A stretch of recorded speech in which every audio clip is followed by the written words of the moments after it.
사랑 때문에 우리가 이곳에 교회도 다른데 모여 있습니다. 다 표현 못해도 나 표현하리라. 다 고백 못해도 나 고백하리라. 다 알 수 없어도 나 알아가리라. 나 닮지 못해도 나 닮아가리라. 다 표현 못해도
저희들은 지금 하나님 나라가 임하기를 고대하는 기도를 드렸습니다. 그러면서도 그렇게 살지 못했음을 또한 회개하고 있습니다. 오늘은 주님이 사망 권세를 이기고 다시 사심을 기리는 부활절입니다. 기리의 교회, 언덕나무 교회 함께하는 교회가 연합으로 예배를 드립니다. 기뻐 받아 주시고 주님께서 다시 사신 부활이 무엇이며 심층교로 깨닫는 시간이 되게 하소서. 주님이 이 세상에 낮고 천하게 오셔서 낮고 천한 자들의 고통과 아픔을 대변하시며 현세제에 대해서 싸우셨음을 알면서도 우리는 색깔, 인종, 종교 등 우리들의 교리에만 앞세워 우리들과 다름을 우리들만의 계토를 만듦을 알게 하소서.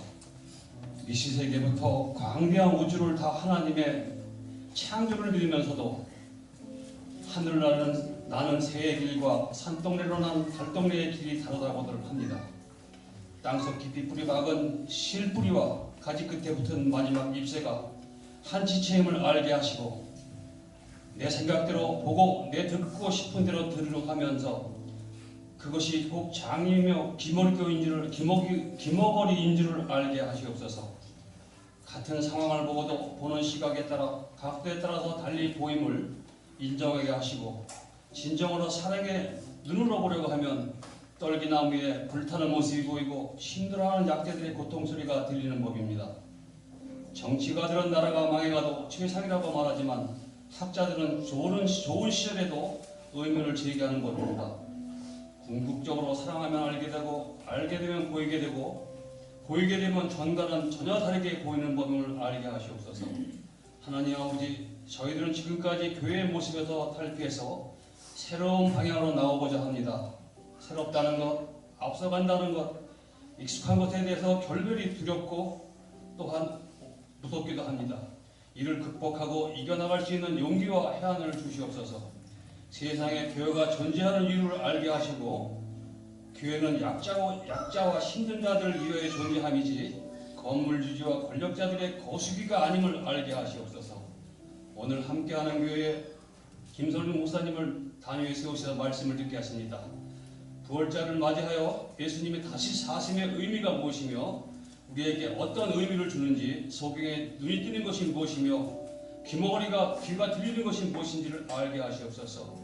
우리의 죽은 심장이 다시 힘차게 뛰어서 다시 살아나는 그러한 시간이 되게 하시옵소서.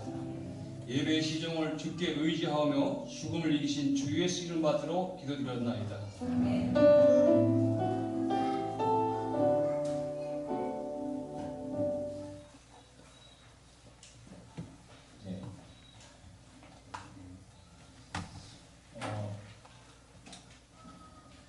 제가 이제 부활절 오늘 말씀을 이렇게 증거하러 왔는데 여기 이타카에서 얼마 전에도 말씀을 증거하러 왔었어요.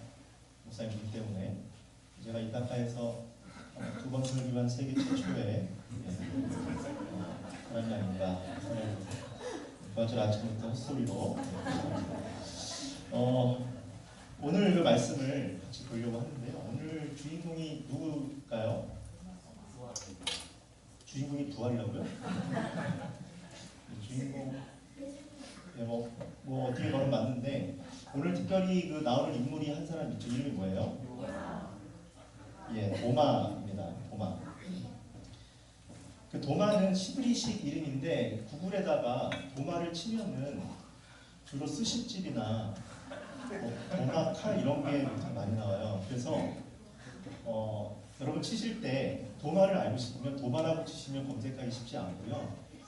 도마는 시브리식 이름이거든요. 근데 헬라식 이름으로 이제 오늘 말씀을 듣고 난 이후로 우리가 앞으로 좀 더 알고 싶으면 헬라식 이름으로 치는 게 좋을 것 같아요. 헬라식 이름이 뭐냐면 한번 따라할게요. 디두모. 예, 디두모예요. 근데 디두모를 치면 다른 얘기가 아예 안 나와요. 예, 우리가 알고 있는 도마 얘기만 나옵니다. 근데 도마를 치면 도마족발이나 뭐 이런 게 나오기 때문에 디두모로 앞으로 치시기 바랍니다. 도마는 시브리식 이름이고 디두모는 헬라식 이름인데 쌍둥이라는 뜻을 가지고 있습니다. 근데 어떤 사람은 마태와 우리가 이제 그 마태, 마가, 누가 이 새 복음서에는 도마가 에피소드 자체가 하나도 안 나와요. 기본적으로 어떻게 나오면 뭐 빌립과 바들로메, 그 다음에 도마와 세리마테, 요거 이름 언급될 때 한 번 나오고 안 나오거든요, 아예. 그래서 도마에 대한 기록이 거의 없어요. 근데 유일하게 요한복음만 도마에 대한 기록이 오늘 본문까지 4번이나 등장합니다. 그러니까 작정하고 요한은 사실 도마 이야기를 쓰고 있다고 봐야 돼요. 네. 그리고 이렇게 시시하게 나오는 느낌보다는 중대한 정면에 하나씩 도마가 들어가 있어요. 그래서 제가 오늘 처음으로 이야기를 드릴 때 도마의 등장에 대해서 좀 말씀을 드리면서 오늘 말씀을 좀 보려고 합니다. 도마가 어떤 사람이냐라고 잠깐 우리가 유추할 때 첫 번째 볼 수 있는 그 장면은 나사로 사건이에요. 우리가 이스라엘 땅을 보면 이제 북쪽과 남쪽은 이렇게 좀 나눠져 있잖아요. 중부도 있지만 여리고가 이제 중심이고 아래 예루살렘이 남부고 위에 갈릴리가 북부입니다. 근데 보통 예수님의 그 센터는 어디냐면 갈릴리예요. 북부 지역에 있어요. 근데 남부에 갔다가 거기다 돌로 맞을뻔도 당하시고 죽일 뻔한 일들이 남부에서 일어나요. 그래서 제자들이 이제 원래 나사로의 그 누나들 두 사람 이름 뭐였죠? 예, 마리아와 마르다. 마리아와 마르다가 사람을 보내요. 예수님하고 원래 좀 친하게 지냈기 때문에 자기 지금 동생이 죽으려고 하는데 좀 와달라. 병이 났다. 이렇게 얘기하죠. 예수님이 바로 가셔야 되는데 일부러 이틀 동안 지체를 하세요. 성경에 보면 고의적으로 안 가세요. 근데 그 이틀 동안 일어난 사건이 뭐냐면 제자들이 예수님을 말려요. 왜 그러냐면 남부 지역 가면은 죽임을 당할 거기 때문에 가지 말라고요. 그때 주님께서 뭐라고 하시냐면 내가 거기에 있지 않은 것이 너희를 위해서 도리어 잘된 일이므로 나는 기쁘게 생각한다. 이 일로 말미암아 너희가 믿게 될 것이다. 그에게로 가자. 무슨 말이냐면 그가 아픈 상황에 있을 때 예수님이 있었으면 치유가 일어나잖아요. 근데 차라리 그거보다는 죽은 뒤에 가는 것이 너희에게 더 큰 유익이 있을 것이다 라고 하세요. 그래서 어찌 보면 좀 죽음을 기다리셨다가 거기서 무언가 하나님의 메시지를 주시려고 했던 것 같아요. 결국 가셔서 나사로를 살리는데 그때 이제 도마가 등장합니다. 많은 제자들이 예수님 가지 말아야 됩니다. 가면 죽습니다. 막 이렇게 하고 또 예수님은 아니다. 너에게 큰 어떤 하나님의 뜻이 영광이 나타날 거야 라고 할 때 이 도마가 그때 뭐라고 하냐면 우리도 주님과 같이 죽으러 갑시다 이렇게 얘기를 해요. 저는 이 장면을 보면 살짝 제자들 중에 누구 생각이 나요? 예, 우리 다 공통적으로 베드로 생각이 나죠. 베드로가 보통 좀 충동적이기도 하고 그렇잖아요. 예, 그런 모습을 좀 볼 수가 있어요. 솔직한 모습, 예, 이런 모습의 사람이었던 것 같아요. 보통 우리가 누굴 위해서 같이 죽자 이런 얘기는 누구한테 할 수 있는 얘기입니까? 그러니까 예를 들면 내가 믿을 만한 사람이 있어요. 그 사람이 가는 길이 사지예요. 죽음의 길이에요. 하지만 내가 믿을 만하면 따라갈 수 있어요? 없어요? 예, 그래도 없을 수 있어요. 하지만 예, 따라갈 수 좀 있잖아요. 그죠? 그래도 예, 용기를 가지고 그래도 저 사람이 가보자 보면 갈 수 있을 것 같아. 이런 마음이 있다는 건 사실은 신뢰하는 마음이 있는 거겠죠. 그러니까 요한이 도마를 그릴 때 되게 어처구니 없는 인물로 처음에 그렸다라고 보기에는 성경이 그렇게 얘기하지는 않는 것 같아요. 첫 장면은. 두 번째 장면을 얘기를 하면요. 요한복음 14장인데 요한복음 13장 14장이 이제 성만찬 장면입니다. 근데 그 장면에서 우리가 굉장히 잘 아는 유명한 구절이 있습니다. 내가 곧 길이요 진리요 생명이니 나로 말미암지 않고는 아버지께로 올 자가 없느니라. 요한복음 14장 6절 말씀인데 근데 이 말씀이 나오게 된 배경이 도마랑 관련이 있어요. 주님이 십자가와 죽음과 십자가의 죽음과 부활하심을 좀 돌려서 말씀하실 때 뭐라고 말씀하셨냐면 내가 너희가 살 곳을 마련하고 다시 와서 너희를 데려갈 것이다. 너희는 이미 나의 길을 알고 있어 라고 말씀을 하셨어요. 그랬더니 도마가 바로 뭐라고 하냐면 아니 주님이 어디로 가시는지 우리가 알지를 못하는데 어떻게 그 길을 알 거라고 말씀하십니까? 라고 되물어요. 그러니까 주님이 뭐라고 하냐면 내가 어디 가서 니네 살 길을 마련할게. 다시 와서 너희 데려갈 거야. 근데 너희는 이미 내 길을 알고 있어, 알고 있지? 라고 얘기를 했을 때 도마가 반문하면서 아니 주님이 어디를 가는지도 알지 못하는데 내비게이션을 맞추는데 목적지를 몰라요. 내비게이션 맞출 수 있어요? 없잖아요. 예, 제가 굉장히 심한 길치라는 중병을 앓고 있거든요. 그래서 가끔은 그것 때문에 죽음의 위협을 받기도 해요. 근데 도로상에서 위험할 때가 많은데 그래서 이 길을 모른다는 게 얼마나 사람을 힘들게 하는지 알고 있어요. 어떤 사람들에게는 아무런 고민거리가 아닌데 저 같은 사람에게는 항상 운전을 할 때마다 그게 길에 대한 생소한 길이 항상 스트레스를 갖고 시작하거든요. 예. 그리고 길바닥에 석유를 많이 뿌리고 다녔어요. 휘발유를 많이 뿌리고 다니고 여러 가지 손해가 많습니다. 목적지를 모르는데 길을 어떻게 알아요? 불가능하잖아요. 도마의 질문은 상식적이에요? 비상식적이에요? 예, 상식적이에요. 합리적 질문이에요. 이상한 질문이 아닙니다.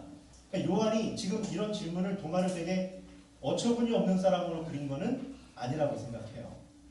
정상적 질문이었어요. 주님, 제가 주님의 목적지를 모르는데 길을 어떻게 알죠? 라고 했을 때 주님이 하시는 말씀이 내가 곧 길이요 진리요 생명이니 나로 말미암지 않고는 아버지께로 갈 자가 없느니라. 주님의 답변은 뭐라는 거예요?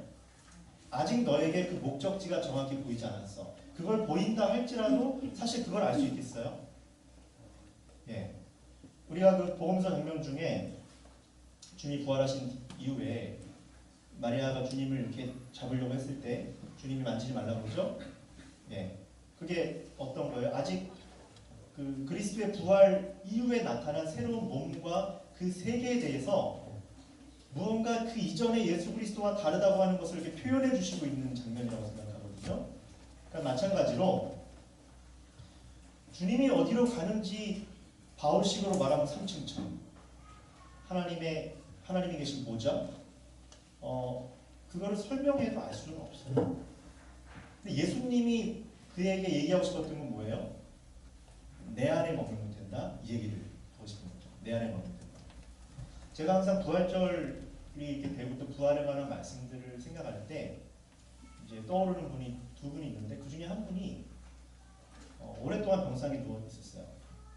교회를 거의 한 10년간 못 가셨고, 근데 이분 이제 마지막 임종을 앞두고 나서 저도 임종하시는 분들을 많이 봤거든요. 그 임종 직전에 있는 분이나 돌아가시 전에 이렇게 가서 많이 뵀는데 목사님이나 장로님 권사님이나 아니면 이제 믿지 않는 분들도 이렇게 항상 봐요.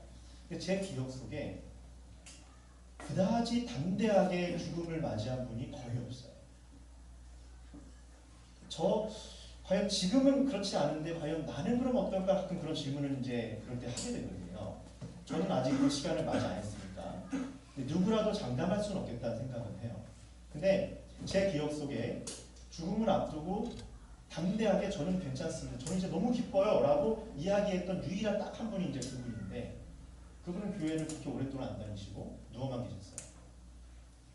근데 그분한테 있었던 저는 이제 거기서 뭘 하나 봤냐면 그분은 자기가 죽어서 천국에 갈 것이다 라고 하는 것을 가지고 붙들었던 게 아니라 현재적으로 자신과 함께하는 예수님을 분명하게 믿었어요.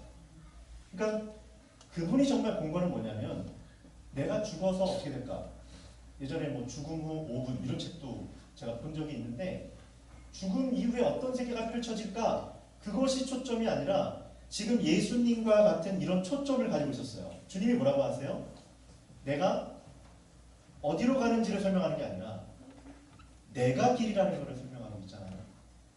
그 주님 안에 있는 사람이 결국 네가 감당할 수도 없고 한 번도 지금까지 본 적이 없는 그 세계를 경험하게 될 것이라고 말하는 것처럼 저는 이제 그분에게서 그것을 보았습니다.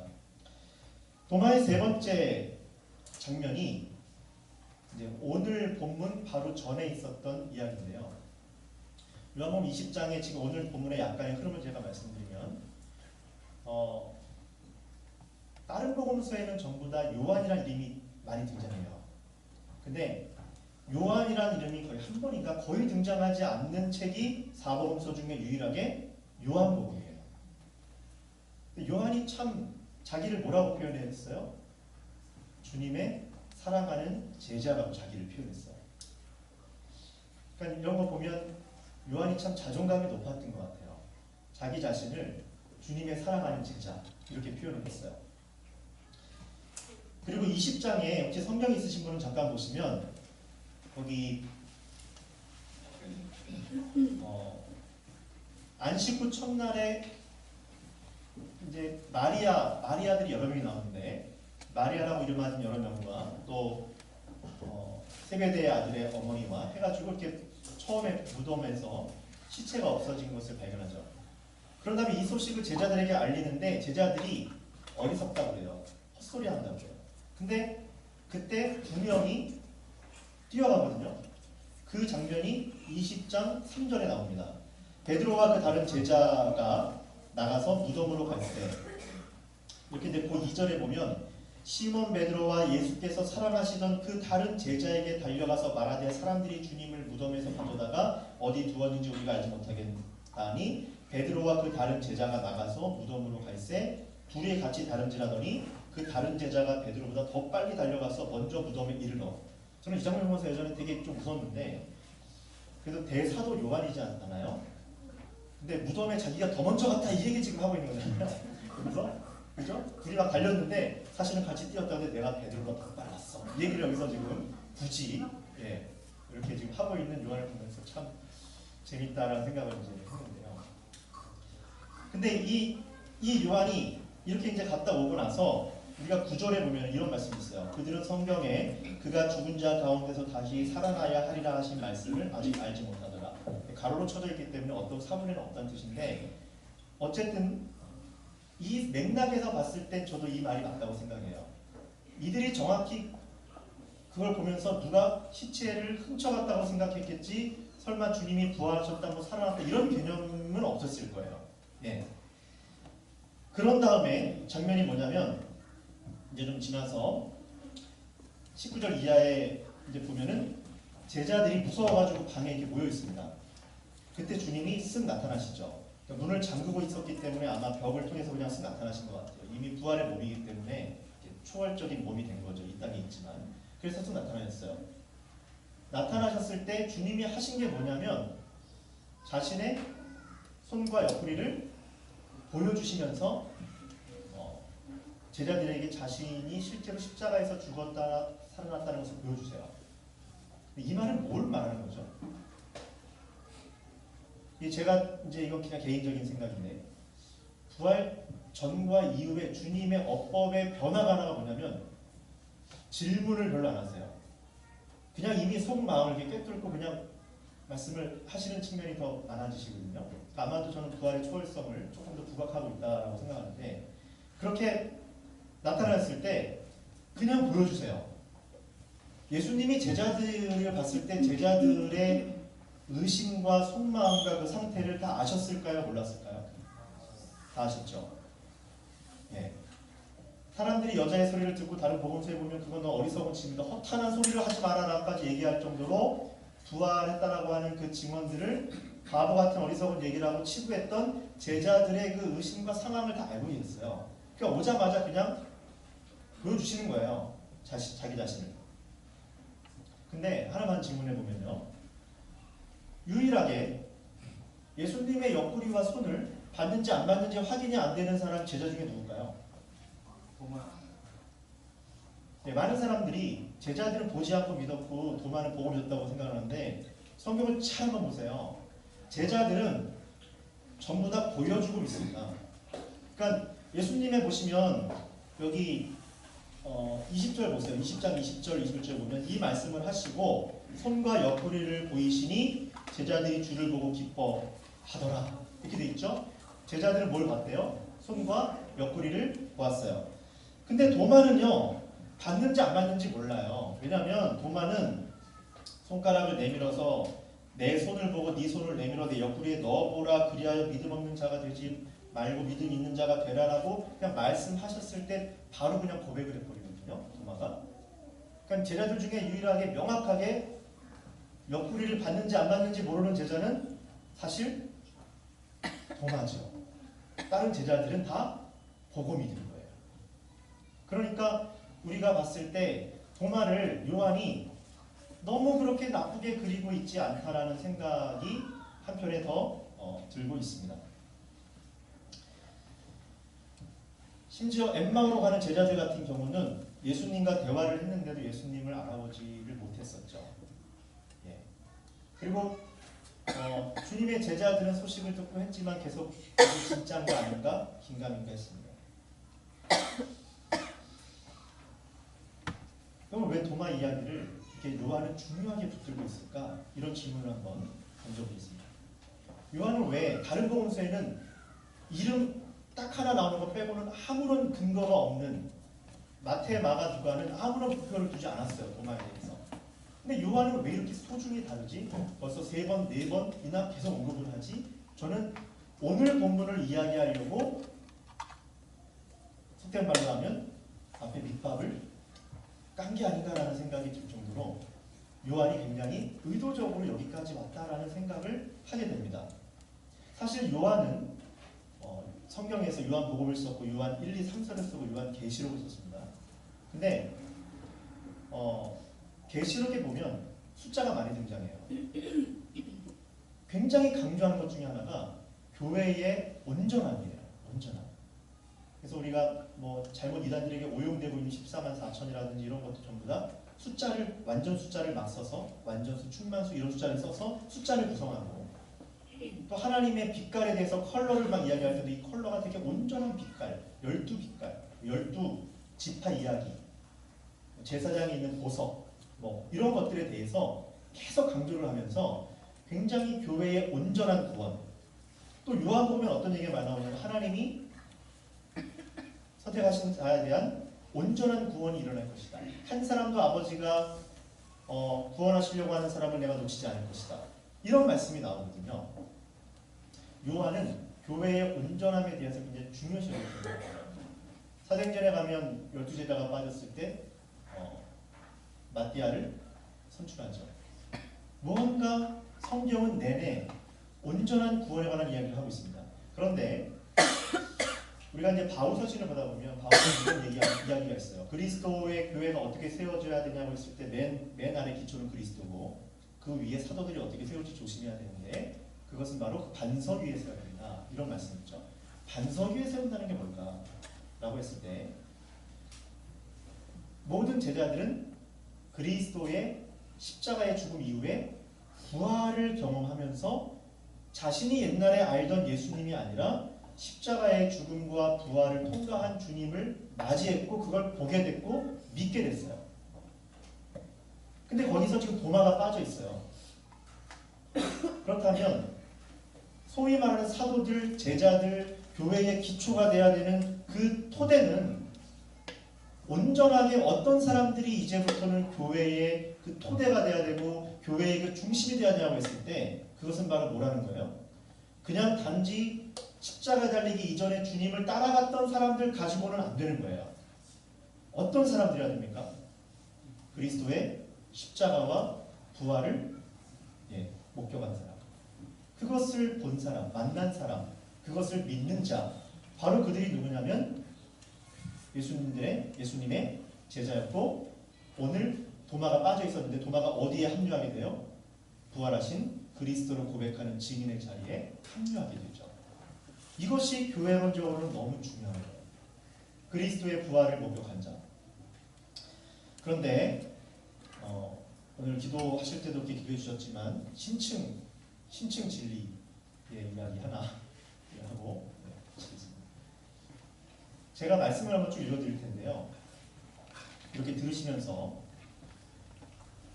요한이 처음에 1장을 쓸 때도 무엇을 어떤 부분에 이렇게 포커스를 뒀는지 생각을 한번 하시면서 제가 1장을 읽을 때 한번 들어보셨으면 좋겠습니다. 태초에 말씀이 계시니라. 이 말씀이 하나님과 함께 계셨으니 이 말씀은 곧 하나님이시니라. 그가 태초에 하나님과 함께 계셨고 만물이 그로 말미암아 지은 바 되었으니 지은 것이 하나도 그가 없이는 된 것이 없느니라. 그 안에 생명이 있었으니 이 생명은 사람들의 빛이라. 빛이 어둠에 비추되 어둠이 깨닫지 못하더라. 하나님께로부터 보내심을 받은 사람이 있으니 그의 이름은 요한이라. 그가 증언하러 왔으니 곧 빛에 대하여 증언하고 모든 사람이 자기로 말미암아 믿게 하려 함이라. 그는 이 빛이 아니요 이 빛에 대하여 증언하러 온 자라. 참 빛 곧 세상에 와서 각 사람에게 비추는 빛이 있었나니 그가 세상에 계셨음에 세상은 그로 말미암아 지은 바 되었으되 세상이 그를 알지 못하였고 자기 땅에 오매 자기 백성이 영접하지 아니하였으나 영접하는 자 곧 그 이름을 믿는 자들에게는 하나님의 자녀가 되는 권세를 주셨으니 이는 혈통으로나 육정으로나 사람의 뜻으로 나지 아니하고 오직 하나님께로부터 난 자들이니라. 말씀이 육신이 되어 우리 가운데 거하심에 우리가 그의 영광을 보니 아버지의 독생자의 영광이요 은혜와 진리가 충만하더라. 요한은 처음부터 뭐를 이야기했죠? 그가 누구냐는 것을 1장부터 전제하고 시작하냐면 그가 하나님입니다. 예수 그리스도가 만물을 지으신 하나님이고 그가 실제로는 지상에 내려온 하나님이다 라고 하는 이야기를 1장부터 하고 있어요. 1장. 우리가 그리스도가 부활했다라고 하는 부활하신 그리스도를 바라볼 때 거기에 우리의 물론 당연히 구원이 있습니다. 그리고 부활하신 그리스도가 있죠. 근데 요한의 관심은 저는 제일 중요한 건 뭐냐면 요한의 관심은 처음 1장부터 그리스도가 누구냐에 관심이 깊었다고 생각해요. 그리고 그 그리스도가 누구냐면 그리스도가 바로 나의 하나님이세요. 그 이야기를 여기서 하고 있다고 생각합니다. 요한은 사실 이 사실에 대해서 인정하지 않는 것을 어둠이라고 처음부터 그리고 있고 그리스도가 하나님이요 그가 만물을 지으신 자고 그가 우리를 위해 십자가에 달려 죽으시고 그가 부활하시고 그가 다시 오실 그 실제 하나님이라는 사실을 부인하는 것이 처음부터 어둠이었다라고 그렇게 이야기하고 있습니다. 처음에는 그냥 오신 랍비인 줄 알았어요. 요한이 이미 1장을 쓸 때는 이미 주님이 승천하시고 몇십 년 이후의 일이잖아요. 요한 공동체에게 또 주변의 공동체들에게 했던 말씀이라고 생각합니다. 요한복음. 그렇다면 왜 도마 이야기를 중심적으로 이렇게 다루고 있을까? 이 중요한 시기에라고 하는 것이죠. 그것은 단순히 도마가 가지고 있는 불신에 대한 이야기를 하고 싶었던 거라고 저는 생각하지 않아요. 그렇게 할 거면 훨씬 더 앞에 있는 자들이 불신한 증거들이 뚜렷하거든요. 이 이야기를 아마도 하고 싶었던 것은 도마의 고백을 통하여 진짜 요한이 하고자 하는 이야기를 하고 싶었다고 생각합니다. 그냥 이 땅에 내려오신 분이 선생이요 단순한 랍비가 아니라 그가 바로 십자가에 달리신 하나님이었다라고 하는 것을 그가 고백하고 있다고 생각합니다. 그리고 그 주님은 자신의 가장 깊은 상처를 자신만 간직한 게 아니라 이제는 제자들에게 보이셨어요. 그 상처의 의미는 인간적으로 찢기고 손에서 못에 상처나고 이게 얼마나 아플까 여기에 핵심이 있는 게 아니라 하나님이신 그분이 지상에 내려와 하나님 아버지와 성령 하나님과의 결합을 잠시 보류하고 그 심판을 당하신 분이나요? 그가 온전한 하나님이 어떤 수준의 하나님인가를 우리에게 선명하게 보여준 그런 일이었다고 생각합니다. 하나님이 저 멀리에서 우리의 인생과 별도로 혼자서 계획하시고 혼자 멀리서 마태역을 감으시고 풀어 헤치는 그런 멀뚱멀뚱한 하나님이 아니라 자신이 직접 십자가에 달리신 하나님, 자신이 이 땅에서 내려오신 하나님, 그리고 부활하셨을 뿐만 아니라 여전히 그것을 믿지 않는 자들에게 찾아가서 사실은 자신이 그 하나님이었다라고 밝히시는 하나님. 요한이 만난 하나님은 바로 이렇게 풍성한 하나님이었고 그거를 도마의 이야기를 통해서 그가 하고 있다고 생각합니다. 오늘날 우리가 주님을 부동산 사장으로 보는 것을 멈춰야 될 것입니다. 우리가 오늘날 주님을 무슨 잡방께서 나오는 반창고 같은 분으로 생각하는 것을 멈춰야 될 것입니다. 우리가 멈추지 않는다면 우리는 내내 하나님을 오늘 요한이 말하고 있는 이런 하나님으로 보지 못할 거예요. 아마도 우리는 끊임없이 내가 만들고 내가 조각한 그런 가짜 하나님을 추종하다가 마지막 때까지 그 하나님인 줄 모르고 착각하고 그리고 우리는 운명을 할 아주 불쌍한 입장에 처하고 할 것입니다. 그러나 오늘 도마가 만난 하나님, 그리고 도마를 통하여 사실은 시간이 지난 뒤에 여전히 그의 가슴에 숨쉬고 있는 진짜 하나님이 누구냐라고 했을 때 요한은 그 하나님은 십자가에 달리신 그 하나님이고, 그 하나님은 바로 부활하신 하나님이고, 그리고 다시 오셔서 우리를 새롭게 하실 그 하나님이라는 것을 그가 믿고 있는 것입니다. 저는 이 마주함이야말로 우리가 부활절에 기억해야 될 것은 우리가 마주하고 있는 신이 누군지에 대해서 뚜렷하게 생각해봐야 된다고 생각합니다. 나는 혹시 이렇게 그냥 시커먼 그냥 벽 앞에 두고 사실은 하나님이라고 생각하면서 있는 것은 아닌가? 진짜 하나님을 보기를 내 마음의 욕심과 내가 지금까지 생각했던 바른 고정관념 때문에 그 하나님을 하나님으로 보지 못하는 것은 아닌가? 우리의 시선에 어떤 하나님이 포착되느냐에 따라서 우리 삶의 선택은 달라진다고 생각합니다. 구약은 율법의 조항들을 만들어 놓고 하나님의 자녀들이 어떻게 해야 된다는 것을 수백 가지 조항을 썼어요. 근데 신약은 그렇지 않습니다. 신약은 우리의 신비의 성령님이 찾아오셔서 그 부활하신 주님을 목격한 자들이 어떻게 살아가야 될지를 신이 알려주세요. 그리고 그 삶에 비록 시행착오는 있겠지만 결국 그 믿음을 가지고 끝까지 가는 사람들에게는 그 참으로 놀라운 지혜를 이 땅에 살아가면서도 이미 우리 가운데 허락해주고 있다고 생각합니다. 그렇기 때문에 우리 안에 우리가 죽어서 어떻게 되지의 문제를 넘어서 지금 내가 믿는 그 하나님이 누구냐가 중요한 거예요. 바로 그 하나님을 통하여 지금부터 우리의 지상의 삶을 포함하여 주님이 다시 오시는 그때까지 우리는 온전한 그 주님을 바라보며 살아가는 것이 중요한 것입니다.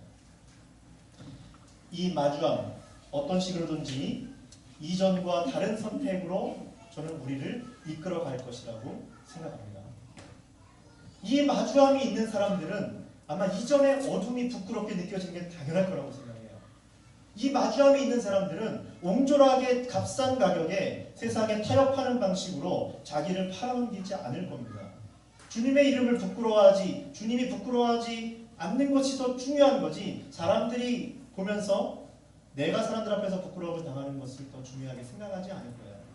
그 거대한 하나님을 만났다면, 그분이 정말 창조주 하나님임을 경험했다면, 그분과 눈을 마주친다면, 그분의 손을 붙들고 우리의 삶의 조각조각을 살아갈 수 있다면 아마도 세세하게 이럴 때는 저래야 된다, 저럴 때는 이래야 된다, 무슨 점쟁이처럼 그렇게 지시하지 않아도 이미 내 안에 계신 성령께서 우리의 갈 길을 인도하심을 경험할 거고, 그 부활의 주님을 맞이한 경외감과 사랑 때문에 그 떨리는 마음으로 우리 인생의 선택을 하나님의 지혜처럼 하게 될 거라고 확신합니다. 고린도전서에서 하나님의 지혜가 뭐라고 그랬어요? 이 세상의 관원이나 학자나 가문이 좋은 자나 오늘날로 말하면 청와대 고위 관료나 대학의 교수나 아무도 하나님의 지혜를 알지 못했다고 되어 있어요. 아무도 신적인 지혜를 감당할 수가 없었다. 그런데 누가 안다고 되어 있습니까? 그 하나님의 속사정을 알고 있는 유일한 성령께서 살아가는 자들에게 보이셨는데 그 내용이 뭐예요? 십자가에 달리신 하나님. 그 하나님을 마주할 때 우리가 부활의 주님을 마주하는 것은 곧 그분이 십자가에 달리신 하나님이시고 그분이 바로 다시 오실 하나님이라는 사실을 우리가 확실하게 마주하는 길을 바랍니다. 마치겠습니다. 주님은 우리를 결국 자신의 수준까지, 요한일서에 의하면 요한은 확실히 믿었던 것 같아요. 너희가 나중에 주와 같이 될 것을 아노니, 그리스도처럼 될 것을 아노니. 그리스도가 누군데요? 하나님이신데요. 인간의 처음 창조의 수준이 아니라 하나님 자신의 수준까지 우리의 성품과 우리의 상태를 온전케 하실 것을 가슴 설레게 꿈꾸시면서 오랜 세월을 보내시고 있는 우리의 입장에서 봤을 때 오랜 세월을 참고 인내하시고 걸어가시고 있는 그 하나님과 우리도 남은 인생을 함께 동행했으면 좋겠습니다. 그 신앙이 우리의 삶에서 어떻게 살아야 될지를 여러분에게 하나님의 마음으로서 가르쳐 주실 것입니다. 우리 다 같이 이렇게 한번 말씀하고 마치겠습니다.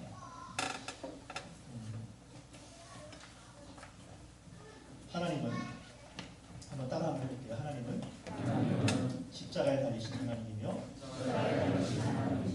부활하신 하나님이며 다시 오실 하나님이십니다. 기도하겠습니다. 하나님 감사합니다. 우리가 마주하는 하나님 누구신지 똑바로 쳐다보며 살기를 간절히 기도합니다. 우리의 내면의 중심 속에 하나님 누군지 모르는 어둠에 살아가지 않도록 하시고 우리의 내면의 믿음이 더욱더 선명해져서 부활하신 그리스도께서 하나님이시며 우리의 죄와 이 땅과 이 땅의 심판을 통하여 다시금 새롭게 하실 주님이심을 그 하나님 되심을 바라보며 나아갈 수 있도록 인도하여 주시옵소서. 하나님의 마주하는 이 심이 부활하신 주와 그 하나님과 마주하는 이 믿음이 우리 인생의 평생토록